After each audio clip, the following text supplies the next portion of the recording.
A very warm welcome to this particular session. And in this particular session, I want just to have a brief and more or less just talk about one of the most common questions I get in terms of the processes that we have in Prince2. And one of these processes that always people will have a question on is managing a stage boundary.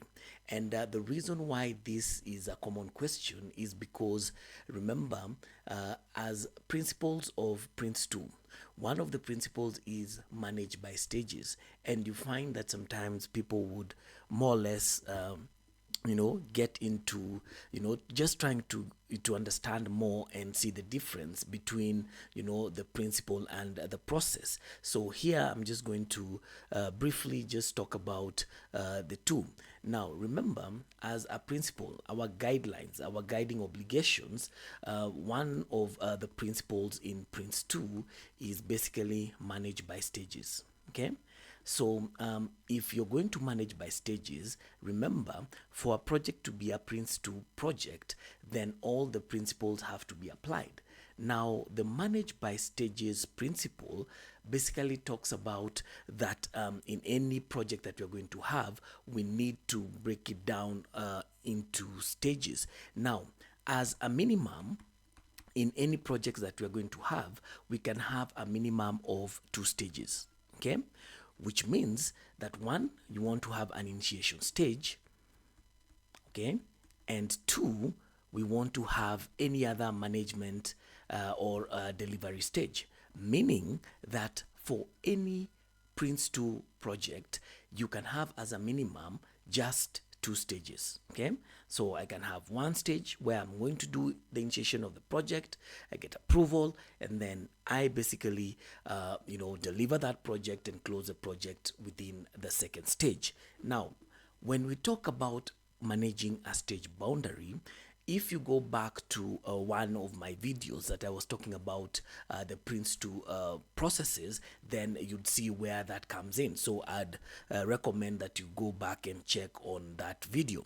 Now, when we talk about managing a stage boundary, managing a stage boundary just means once we have decided on the number of stages that we are going to have, and number of stages will be determined on quite a number of things, probably what points do we want to make decisions within our project, how complex is the project, how risky is the project, probably duration of the project, and even the type of approach that you're going to use on the project, whether it's a waterfall or even the agile technique. So all these are reasons as to why you'd want to have stages within your project, basically just breaking down your project for easier decision making. So the managing a stage boundary process happens almost at the end, if not at the end, almost at the end of each and every stage, which means that you want to have and put your things together before you can actually move on to the next stage, which would make it better or easier for you that you get as a project manager, you get approvals from your project board when everything has been put together. Now, if we talk about managing a stage boundary, the purpose of managing a stage boundary is to enable the project manager, which is you, to basically provide information to the project board so that they can be able to, one, of course, review the current stage. What have you done so far? Have you done what we promised that you're going to do, or what you had promised and it was approved? Then it helps also to see how prepared are you for the next stage, because you'll need to come up with the next stage plan. Remember, if you have your project in stages, you'll have to define your stages step by step.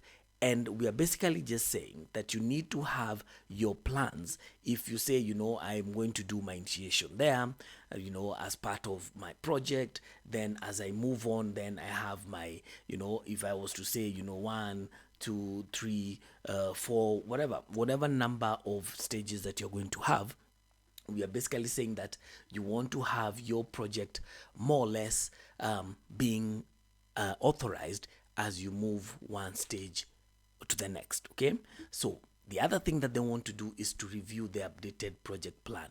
Remember, you want to put the actuals because you have done something so far within my current stage. So I will need to update my project plan so that it can reflect what has actually been done, and of course showing what is remaining as part of this plan. So that is why we need to always update the project plan. Then ultimately the project board will need to confirm whether this is viable, whether the project is worth investing, and more or less the executive would basically be coming in here to look at the justification of the project. Is it worth investing, and are there any risks that are more than what we expect as a board, for example, or even does it go beyond the project risk appetite? So for managing a stage boundary, okay, it has some activities within it, and these activities look something like this. Okay, now when your stage boundary is approaching, more or less just the way we had this way, right? If I have been operating and I am about to close my stage, then I need first to prepare my next stage plan. So if I was here and I need to have a plan for that particular stage, let's just give them stages that way for purposes of illustration.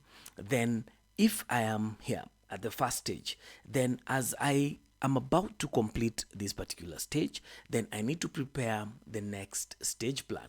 And the next stage plan would be what is needed for my stage 2.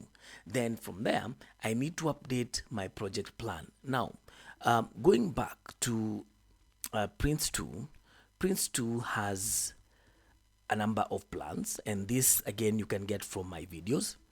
We have a project plan, okay?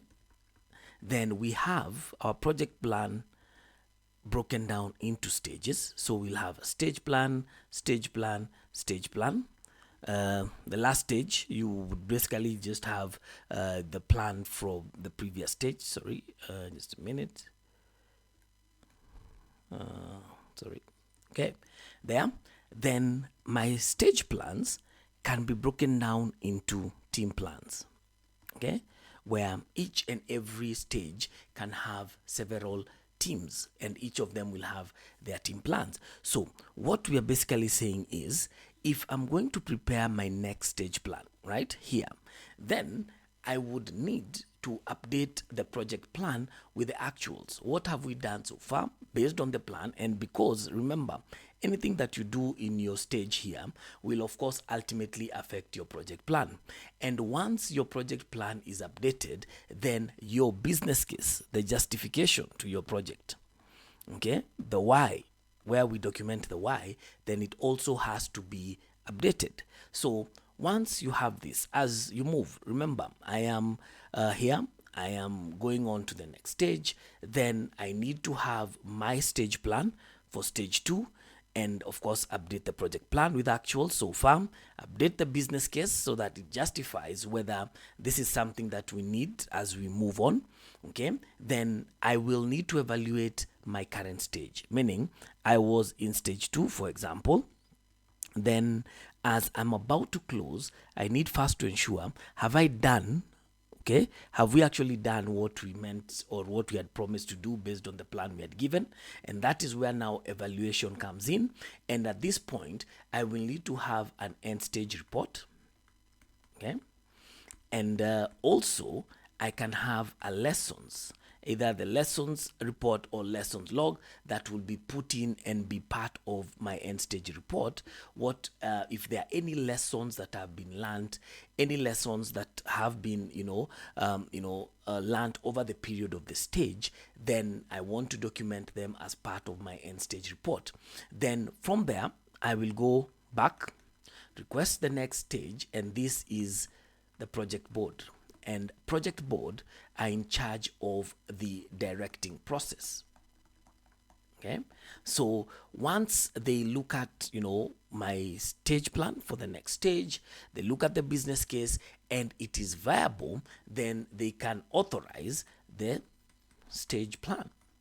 Okay, If not, then of course they can say no, this is not viable for us. And of course then remember, the aim of having managing by stages is, one of the things is so that we can be able to have decisions, to make decisions points where we break down our project in stages and we only move to the next stage if our project is viable and if it makes sense. Otherwise, and this actually happens a lot, where you find that you have people who the project was, it became it was not viable, and but they kept going on because there is some funding available and they don't update the actuals, so the project keeps going on until it gets to a point that it just goes off, which is a wrong thing. And that is why we want to have PRINCE2 that guides us, that in case and if at any one time the project is no longer viable, then we want at that point to say, can we close this project? Because it doesn't make sense for us to keep on having resources, the funding coming in, people being busy for a project that is no longer viable. Now, the other option on of using this particular process is when, for example, another one of the principles that we have in PRINCE2 is manage by exception.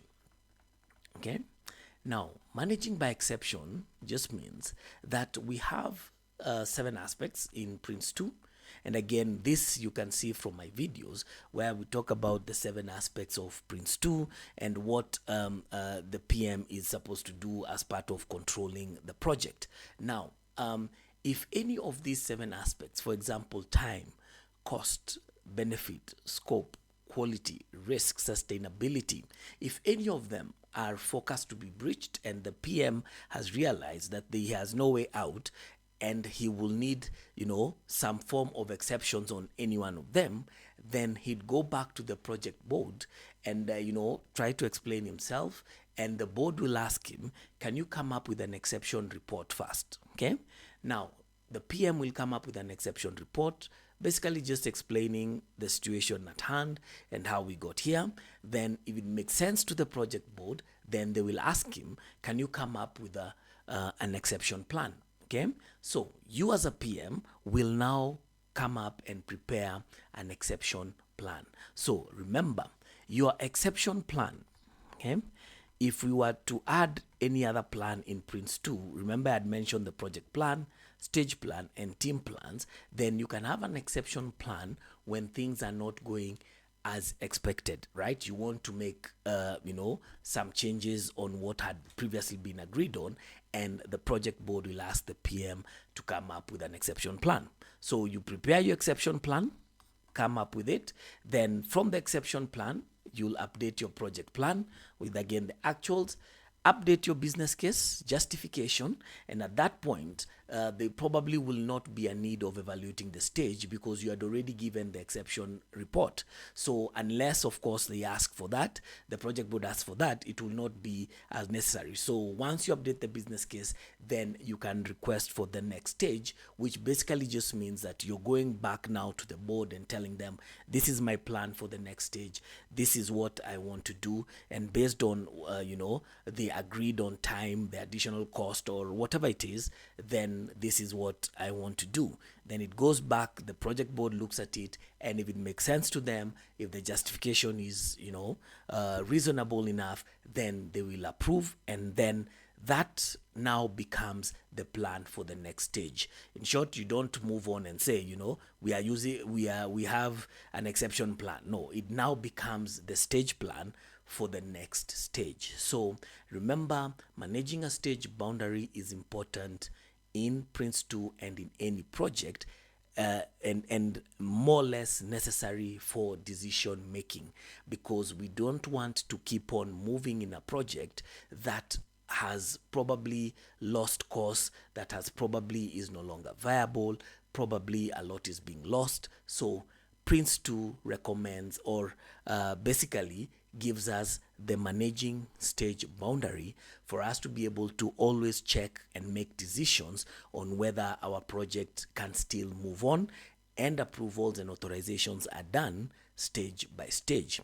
which is something I think is very good for any project, to avoid us, just wasting resources on projects that don't make sense. And if you would go and basically just check out Google, a lot of projects around the world have basically been completed, and yet they have no benefit to anyone.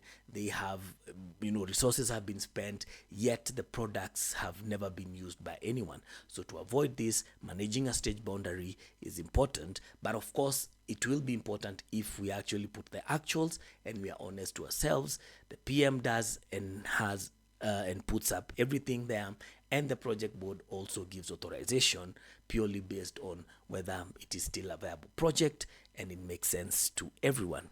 So you can check more on my videos on YouTube. You can contact me in case of anything and see how we can grow this project management practice. So I hope this has been informative for you, and I want to thank you for viewing.